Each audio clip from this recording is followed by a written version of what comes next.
മാധ്യമം പോഡ്കാസ്റ്റ്.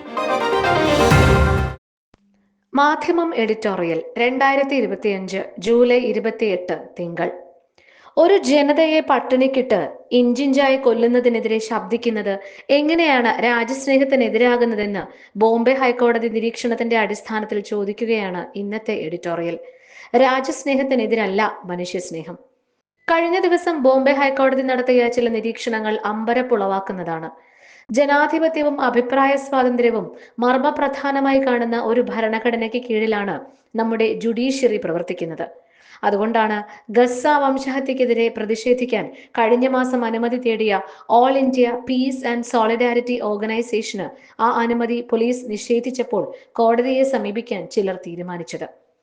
ക്രമസമാധാന പ്രശ്നം ഉയർത്തിക്കൊണ്ട് സമാധാനപരമായ റാലിക്ക് അനുമതി നിഷേധിച്ചതിനെതിരെ CPM ഹൈക്കോടതിയെ സമീപിക്കുന്നത് അങ്ങനെയാണ്.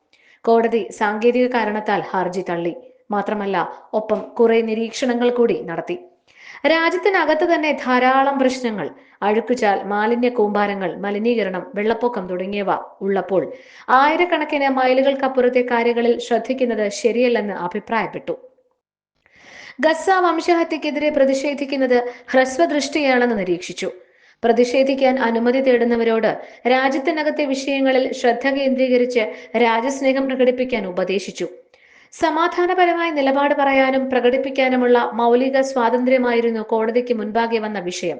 എന്നാൽ പോലീസിന്റെ അനുമതി തേടിയ സംഘടനയല്ല അത് നിഷേധിക്കപ്പെട്ടതിനെതിരെ കോടതിയെ സമീപിച്ചതെന്ന സാങ്കേതിക ന്യായം പറഞ്ഞ് ഹർജി തള്ളിയ കോടതിയിൽ നിന്ന് പരാമർശ വിഷയത്തിനും അപ്പുറം കടന്നുള്ള അപ്രസക്തവും അസ്വീകാര്യവുമായ നിരീക്ഷണങ്ങളാണ് ഉണ്ടായത്. ഇത് നിർഭാഗ്യകരമായി. പോലീസിനെ നിയന്ത്രിക്കുന്നത് സർക്കാരാണ്. സർക്കാരിന്റെ രാഷ്ട്രീയ നിലപാടുകൾ പോലീസിന്റെ തീരുമാനങ്ങളെ സ്വാധീനിക്കാം. അങ്ങനെ പൗരാവകാശം നിഷേധിക്കുന്ന സ്ഥിതി ഉണ്ടായാൽ പരിഹാരമുണ്ടാക്കാനുള്ള സംവിധാനമാണ് കോടതി. കക്ഷി രാഷ്ട്രീയത്തിനും സങ്കുചിത താല്പര്യങ്ങൾക്കും അതീതമായി നീതിപൂർവകമായ തീർപ്പുകളാണ് കോടതിയിൽ നിന്ന് രാജ്യം പ്രതീക്ഷിക്കുന്നത്. ഇന്ത്യയെ പോലെ വളരെ കാലം കൊളോണിയൽ ഭരണത്തിന്റെ കെടുതികൾ അനുഭവിച്ച രാജ്യമാണ് ഫലസ്തീൻ.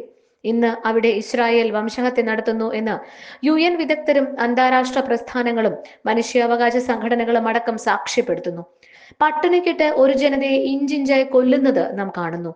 അതിനെതിരെ ശബ്ദിക്കുന്നതും അരുതെന്ന് ആവശ്യപ്പെടുന്നതും എങ്ങനെയാണ് ഹ്രസ്വദൃഷ്ടിയാവുക? എങ്ങനെയാണത് രാജ്യസ്നേഹത്തിന് എതിരാകുന്നത്? വസുധൈവ കുടുംബകം എന്ന മാനവികാശയത്തിന്റെ വിശാലത എങ്ങനെ ഹ്രസ്വദൃഷ്ടിയാകും? ദുരിതങ്ങളിൽ സഹജീവികളോട് അതിർത്തിക്ക് അപ്പുറത്തേക്കും ഐക്യപ്പെടുന്നത് ഹ്രസ്വദൃഷ്ടിയല്ല, ഹൃദയവിശാലതയാണ്, മനുഷ്യത്വമാണത്. അത് ഇല്ലാതിരിക്കുമ്പോഴാണ് നാം സങ്കുചിത വീക്ഷണക്കാരും കുടുസ മനസ്ഥിതിക്കാരുമാവുക. ഫലസ്തീനെ രാഷ്ട്രമായി അംഗീകരിച്ചവരാണ് നാം. അങ്ങോട്ട് ദുരിതാശ്വാസം എത്തിക്കുന്നവരുമാണ്.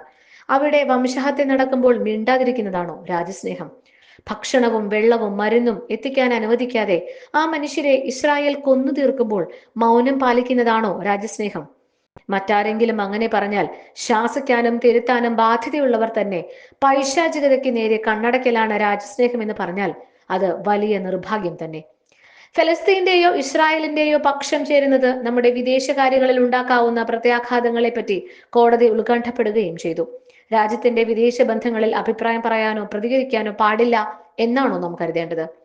ഇസ്രായേലി ഭരണകൂടം നടത്തുന്ന പാതകങ്ങൾക്കെതിരെ ആ രാജ്യത്തിനകത്ത് തന്നെ പ്രതിഷേധം ഉയരുന്നുണ്ട്.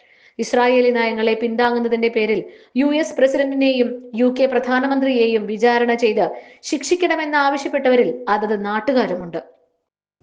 വിദേശ നയത്തെപ്പറ്റി അഭിപ്രായ പ്രകടനം അരുത് എന്നത് ജനാധിപത്യത്തിലെ അല്ല, സമഗ്രാധിപത്യത്തിലെ നിയമമാണ്. ഗാന്ധിജിയുടെ കാലം തൊട്ടേ ഫലസ്തീൻ അടക്കമുള്ള പീഡിത സമൂഹങ്ങളുമായി പരസ്യമായി ഐക്യപ്പെട്ട രാജ്യമാണ് ഇന്ത്യ. ഗാന്ധിജിയുടെ കാലം തൊട്ടേ ദക്ഷിണാഫ്രിക്കയിലെ അപ്പാർത്തൈഡിനെതിരെ വീറോടെ സംസാരിക്കുകയും ലോകവേദികളിൽ നിലപാടെടുക്കുകയും ചെയ്തിട്ടുണ്ട് നാം. അന്ന് വെള്ളവർണ്ണ ഭ്രാന്തർക്ക് അലോസരം തോന്നുമോ എന്ന ഉത്കണ്ഠയൊന്നും നമുക്കുണ്ടായില്ല. രാജ്യത്തിനകത്തെ പ്രശ്നങ്ങൾ മാത്രം ശ്രദ്ധിച്ചു വേണം രാജ്യസ്നേഹം തെളിയിക്കാൻ എന്നല്ല നമ്മുടെ നേതാക്കൾ അന്ന് പറഞ്ഞത്. ലോകത്തിനു മുൻപാകെ ഇന്ത്യ അന്തസ്സുള്ള രാജ്യമായത് രാജ്യസ്നേഹവും മനുഷ്യസ്നേഹവും വിപരീതങ്ങളല്ല എന്ന് തെളിയിച്ചുകൊണ്ടാണ്. മാധ്യമം പോഡ്കാസ്റ്റ്.